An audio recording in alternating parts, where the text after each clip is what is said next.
தமிழ் உறவுகளுக்கு வணக்கம். கம்யூனிஸ்ட் தலைவரை எதிர்த்து போட்டியிடுகின்றார். கம்யூனிஸ்ட் தலைவரை எதிர்த்து போட்டியிடுகின்றார் என்ற தலைப்பில் இந்த காணொளியை காண்கிறோம். கார்த்திகா நடைபெற்று முடிந்த பாராளுமன்ற தேர்தலில் நாகப்பட்டினம் தொகுதியில் போட்டியிட்டவர். நாம் தமிழர் கட்சி மகளிர் பாசறை மாநில ஒருங்கிணைப்பாளராக உள்ளார். தலைசிறந்த ஒரு பேச்சாளர். தமிழகம் முழுவதும் பிரச்சாரம் செய்து நாம் தமிழர் கட்சிக்கு வாக்குகளை திரட்டி வருகிறார். இவருடைய பேச்சு அனைவரையும் கவர்ந்திழுக்கக்கூடிய வகையில் உள்ளது.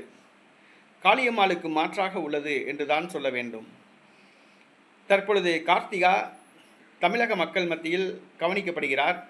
அவருடைய பேச்சு தமிழக மக்களை கவர்ந்தெழுத்துள்ளது. கார்த்திகா வருகிற சட்டமன்ற தேர்தலில் நாகப்பட்டினம் மாவட்டம் கீழவேலூர் தொகுதியில் போட்டியிடுகிறார். இந்த தொகுதியில் அவர் பிரபல கம்யூனிஸ்ட் தலைவரை எதிர்த்து போட்டியிடுகிறார். இந்த தொகுதியின் சட்டமன்ற உறுப்பினராக இருப்பவர் நாகை மாலி. மார்க்சிஸ்ட் கம்யூனிஸ்ட் கட்சியை சார்ந்தவர். இவர் 3வது முறையாக இங்கே போட்டியிட்டுள்ளார். மார்க்சிஸ்ட் கம்யூனிஸ்ட் கட்சி ஒருவருக்கு 3 முறைதான் வாய்ப்பு கொடுக்கும். ஆகவே இந்த முறை நாகை மாலிக்கு சீட்டு கிடையாது என்று கூறப்படுகிறது. கீழவேலூர் தொகுதியில் மார்க்சிஸ்ட் கம்யூனிஸ்ட் கட்சி சார்பில் தற்போதைய மார்க்சிஸ்ட் கம்யூனிஸ்ட் கட்சி மாநில செயலாளர் சண்முகம் அங்கே போட்டியிடுகிறார். சண்முகத்தை எதிர்த்து நாம் தமிழர் கட்சி சார்பில் கார்த்திகா களமிறங்கப்பட்டுள்ளார். சண்முகத்துக்கும் கார்த்திகாவுக்கும் இடையே கடும் போட்டி ஏற்படும் என்று கூறப்படுகிறது. கார்த்திகா ஏற்கனவே 3 மாதங்களுக்கு முன்பாகவே கீழவேலூர் தொகுதியில் தங்கி தன்னுடைய களப்பணியை ஆரம்பித்துள்ளார். அங்குள்ள மக்களை சந்தித்து வருகிறார்.